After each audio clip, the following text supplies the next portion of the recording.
Será que é possível um jogo ostentar simultaneamente o melhor sistema de magia de uma franquia e ainda assim ser rotulado como um Walking Simulator? Hoje iremos analisar Harry Potter e o Enigma do Príncipe. Para muitos, ele é o ápice técnico da era EA Bright Light. Para outros, é o começo do fim dos jogos baseados em filmes. Olá, eu sou o Vale e hoje vamos desvendar se esse título foi uma atualização necessária ou apenas um produto apressado para acompanhar o lançamento do filme no cinema.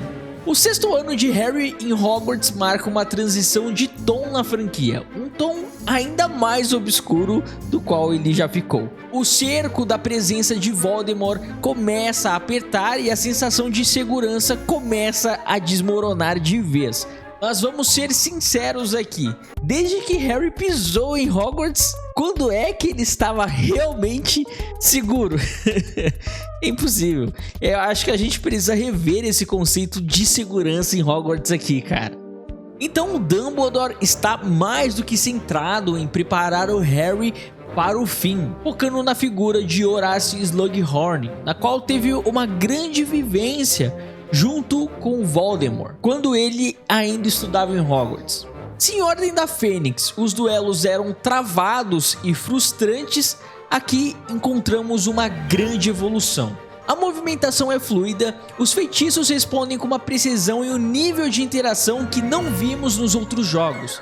É sem dúvidas o melhor sistema de combate com varinhas pré-Hogwarts Legacy, é claro. E nem é bom compararmos esse jogo com Hogwarts Legacy, pois os jogos seguem propostas totalmente diferentes. Ordem da Fênix é mais um jogo para ser um cross-mídia, para promover o filme. E Hogwarts Legacy pensado exclusivamente para ser um jogo original, feito para ser apenas um jogo. Mas o acerto aqui em Harry Potter e o Enigma do Príncipe não vem apenas do combate, e sim do caldeirão. O minigame de poções é muito intuitivo e supimpeira, é viciante e é divertidíssimo. E somamos isso com o retorno do quadribol, que traz uma sensação de velocidade absurda. Ele não é perfeito, mas ele preenche o vazio deixado pelos títulos anteriores, com uma dose honesta de adrenalina, acompanhada de uma boa trilha sonora e efeitos sonoros.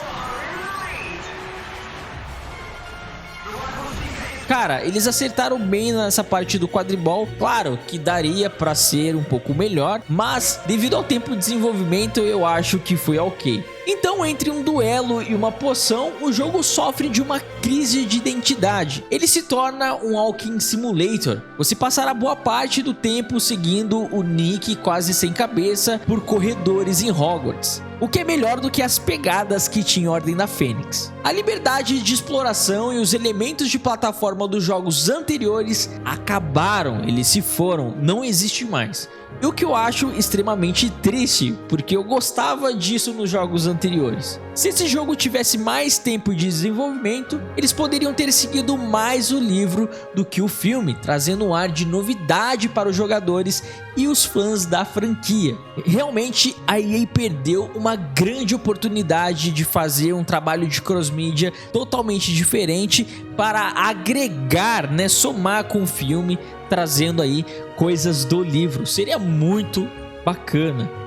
A interface mantém um padrão de limpeza do antecessor, mas com toques bem interessantes. O uso das fontes do Profeta Diário traz uma personalidade única aos menus do jogo. E um detalhe que vale destacar do menu é a cabeça do Harry seguindo as suas opções enquanto você a escolhe. E isso são detalhes que trazem personalidade para o jogo e aumenta ainda mais a imersão com ele. Se bem que a interface ela peca um pouco na nossa barra de vida no duelo. Eu acho que dava para fazer algo mais interessante que não ficasse tão distoante. Eu acho que deu uma boa quebrada, mas enfim, aqui na interface ainda assim o jogo continua com um saldo positivo. Já quando falamos de áudio, finalmente temos vida. Onde o jogo anterior era carente de som, Enigma do Príncipe entrega uma direção sonora presente e vibrante. Os efeitos dos feitiços têm peso, tem um bom trabalho de áudio e a trilha surge nos momentos exatos para dar tom ao jogo e a gente não fica igual o jogo anterior sem som a maior parte do tempo. O som aqui é bem presente, a trilha sonora, ele tá bem sonorizado mesmo, e isso é supimpeira. E também, para entendermos um pouco esse jogo, nós precisamos olhar os bastidores da EA Bright Light na época, o atraso do filme. Originalmente o filme e o jogo sairiam em 2008. Quando a Warner adiou o filme para 2009, a equipe de desenvolvimento ganhou alguns meses extras, o que explica porque esse jogo é tão mais polido, tanto visualmente e mecanicamente, do que o seu antecessor.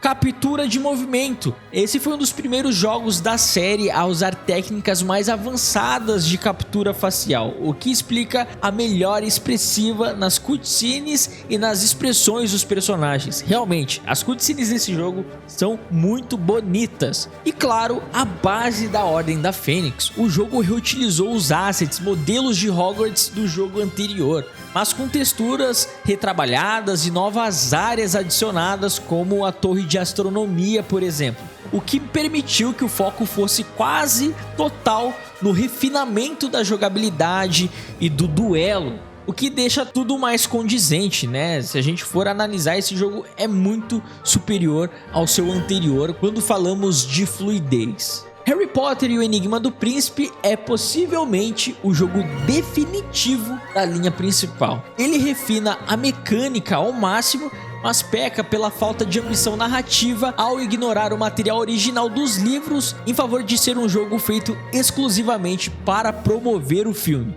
Isso é triste porque poderia ter sido um trabalho de cross-mídia muito melhor e bem mais elaborado. Dentro da sua proposta de ser uma promoção de filme, ele entrega uma das experiências mais sólidas da franquia. É um jogo que sabe o que ele precisa entregar. É redondo e muito mais polido do que o seu antecessor. Isso se deve também, como já havia dito, aos assets que esse jogo já tinha pronto devido ao seu anterior, né? Eles reaproveitaram muitas coisas, o que facilita aí o tempo de desenvolvimento do jogo. Mas e você, gosta de Harry Potter e o Enigma do Príncipe? Qual é o seu jogo favorito da franquia? Comenta aí. E se você gostou desse vídeo, deixa esse like supimpeira, se inscreve no canal para não perder nossa série de análise dos jogos de Harry Potter e torne-se um membro do canal para apoiar ainda mais a nossa produção aqui e continuar entregando conteúdo para vocês. Eu vou ficando por aqui, é isso aí, falou e até a próxima.